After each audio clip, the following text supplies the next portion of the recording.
Back to Hollis. I know I've got all the questions. Boxers, no, I'm not asking you that. Thank you. Unions are the voice of the middle class. What would you do to strengthen that voice? Great question.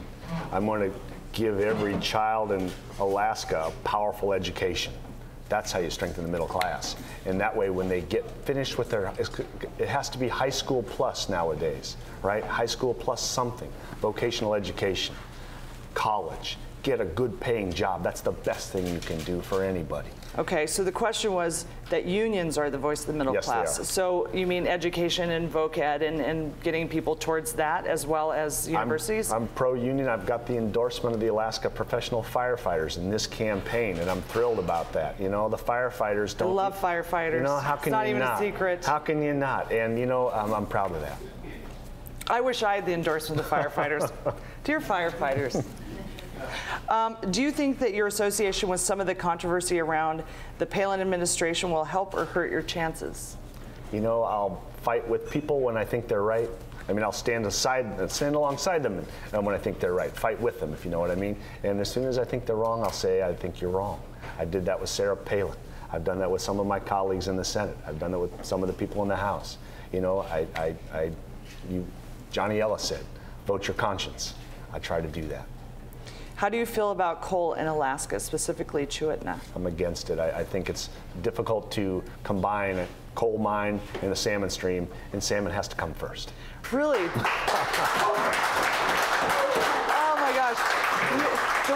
The way you say that, like, it's difficult to put a mine in the middle of a salmon stream as though that's the controversy. It actually is the controversy, and there are no laws against it. What are the key differences between the existing energy revenue policy and the Berkowitz plan?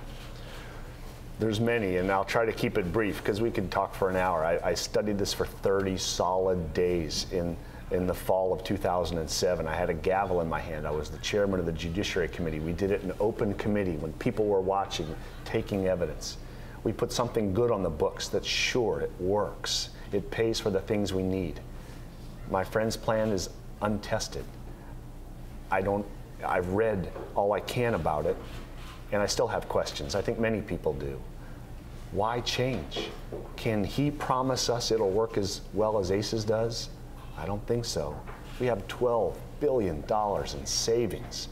We put $5 billion in savings in 2008 when oil prices hit $145 a barrel. The single biggest deposit in savings in the history of the state. I'm proud of that work. What are your plans to develop family wage jobs in Alaska? Back to education. Back to education. You know, that's the key. We have a moral obligation to take every young person from pre-kindergarten, statewide, voluntary, pre-kindergarten, to get them off on the right track. And I've been using this analogy, and maybe it works for you. It's like there are 1,000 little arrows we're shooting into the future, and you aim them just 1 or 2 degrees differently, and look what happens in 15 years. They end up way over here, right? They're healthier, they're stronger, they have better paying jobs. Statewide voluntary pre-kindergarten fights crime. It works. I'm going to do it when I'm governor. So what project specifically would be providing those jobs? Do you see creating jobs? What in particular? You know, we're going to be an energy state for a long time. We'll be an energy state as long as you and I are here. You know, I went to work on a platform in 1979 as a bowl cook, washing pots and pans. I was 8, just saying. And when I got there, the guys on that platform were so proud of themselves. Why? Because they'd been told when the platform was set in 1964, it would only be there 10 years. So there they are, 5 years later. You know, look at us. We're still making oil. I went back to that platform 2 years ago. Still pumping oil 30 years later. Do not believe anyone when they tell you that the North Slope is going to shut down or the pipeline is going to shut down. That's not true. There'll be oil flowing through that pipeline forever. So there'll be good paying jobs available for Alaskans with good educations that we train here. All right, when folks say to just let one permitting process work on Pebble Mine, that it's premature to challenge it, what goes through your mind? Can I show you a picture? Because I think it's worth 1,000 words. I don't know. What is it? I told my campaign manager. It involves the harming of animals. I'm pulling a rabbit out of a hat, and it's this. Can you see it? Can you all see it?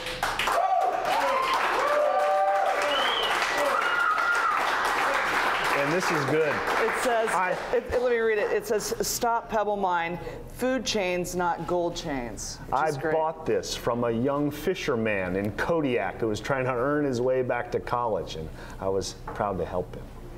If the President of the United States were to speak at a nearby Air Force base, would you go welcome him?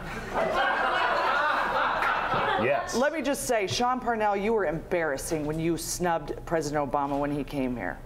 You were. That was embarrassing. That's where this comes from. Yes. He went to Alaska Builders Conference instead. The Commander-in-Chief of the United States military. The leader of the free world. Your president is in your town. Drop what you're doing and go see him. Right. Yes. Absolutely. Okay. Sportsman for Fish and Wildlife has taken over Alaska Department of Fish and Game, as well as many other states' fish and game for outside trophy guides. Predator control, and what are your thoughts on that? And will you get the Alaska Department of Fish and Game back on track? Big question. Short answer, I was proud to stand up and be one of the few to speak out against Al Barrett when he came before the state legislature this year. And if you haven't followed that, he was someone looking to the book of Genesis for guidance on wildlife policies, which many of us found perplexing. Well, I think the book of Genesis is great for lots of things, but it looked to science when it comes to science. Yes, so we agree. You and I agree, and I think your viewers probably agree. And so that kind of nominee will not come forward under a French administration. We'll have young or old, intelligent biologists, people who know something about the business. People who use bears for something other than the aphrodisiac, let's just say. If Pebble Mine happens, what % of their profits should go into the permanent fund? You know, we do need to fix our mining tax. It's something that Paul Seaton's been, yes, we do. We do. We do need to fix our mining tax. And he's tried, it's been stalled in the House. It's one of the many measures that need work. So, you know, put someone who's already passed a big, tough tax and put it on the books. Send me to Juneau and give me the leverage that the governor has, and we'll do something. What is it now? They pay 0.7%? It's very small. We pay more in fish tax than we do for gold tax or any of our minerals. It's ridiculous.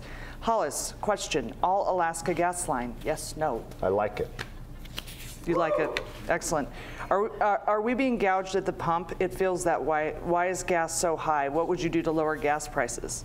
I would help Senator Bill Wielechowski, as I have as a co-sponsor of his anti-price gouging bill. It's been stalled. We passed it out of my Judiciary Committee, and we need to get it on the books because, as a Tesoro lobbyist once told me in a moment of honesty, you know why gas prices are so high in Alaska? It's because we can. And I'm against that. It makes me angry. Should we legalize marijuana? How about hemp? You know, it's coming that way. You know, the world is slowly realizing that we have put too much money into low-level things that don't hurt people very much. You know, it's coming that way. The federal government has to move. We have to move. You asked earlier about medical marijuana. I was in the home of a person recently. I was meeting with a spouse, and the other partner said, I have to go lie down for a while, and he did. And his wife told me, you know, he was going to use some medical marijuana. He's got a card. It does work at some level. So it's not as bad as you might think, and I support that. You know, easing pain, ease pain, ease pain. Will we ever see a realistic medical marijuana system? Apparently, Someday, I have yes. a lot of pot smokers. I'm just a girl from Homer, and apparently they're here.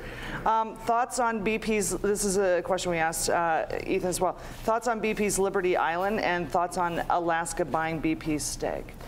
For those of the folks here who don't know, Liberty Island is a development where BP is drilling from shore way out. They're kicking way out, several miles out. When I say kick out, I mean you drill straight down and then the tool string kicks out level for several miles. So they're operating from shore out into the ocean. except that their shore is an island that they built out of gravel pits from Alaska. Right. So basically they get part of Alaska, they take it 3 miles out, they dump it, they make this 31-acre island, and then they go, it's offshore, we don't have to pay you taxes. And then when the moratorium came, then they said, we're onshore. It doesn't affect us. I mean, it's a really hinky deal. It really is. It is a hybrid. It's a hybrid. And you know, how do you approach it? I've asked our state geologists and our revenue people, and their bottom line answer is, look, you tax the reservoir where the reservoir is. And so it's going to be free of state taxation. That's one important aspect. But isn't it weird that there's islands further out that are considered North Slope Borough, but they get to build an island? Can I just go build an island in the middle of Catchmack Bay and call it Shannon Moore's land? How many billions of dollars do you have? How many billions of dollars do I have? Not as many as you'd think. Good answer. Thoughts on Alaska's buying BP's stake? You know, we will explore all options when they get ready to sell. I'm cautious. Our history as a state government in making investments in private industry is a little disastrous. And if you doubt me, drive past the church in South Anchorage that used to be a fish plant. That's not funny. That's $50 million of a hole in the ground. And I wasn't there when it happened. In the legislative lounge, I've made many of my colleagues look down at their plates when I asked the question about how that fish plant's working out. It happened before I got there. They're embarrassed, and so I'm cautious. Well, sometimes I think it's more who's in charge more than what they're doing on that. That might make a big difference. What's your stance on Proposition 1, which is the gag law? No. And I can talk a long time about that, but it's no, no, no. That was a long answer. No, no, no. I love it. Briefly, SB 284, Campaign Finance Reform Bill, helped that we passed Senate Judiciary Committee bill, Campaign Finance Reform, passed both bodies on the books this year. It helped drive the people who were supporting that from the state. When those disclosure rules hit the books, right? When we said, tell us who your donors are, they ran. That's success. That is, and I know that was hard fought. I was watching and phoning and pretending to be 19 different voices to Bill Stoltz's, to his line, because it was being held up there when it had gone over to the House. It was crazy. And what about Prop 2? No, and I can tell another story if you have a minute. You have a minute. Okay. I was a prosecuting attorney for 6 years of my life, and for one of those years I did nothing but crimes against children and women. And I remember one of those cases very well. She was 13. She'd been abused for a year every Saturday in the garage of her home by her stepfather. And as he finally got busted, case came to me. It's my case. We're going to trial. And the victim, as the trial approaches, the 13-year-old victim is so nervous about testifying in court, she took an overdose of aspirin, went to API. And I went to visit her there. And I remember driving to API thinking, what could be more wrong than sending her back to that home to ask permission, or to a scary judge to ask permission? I won't do it. Thank you. What's to stop people from pulling the same prop again? You know, the battle never ends, Shannon. You know, the battle never ends. You know, the price of liberty is eternal vigilance, right? It is.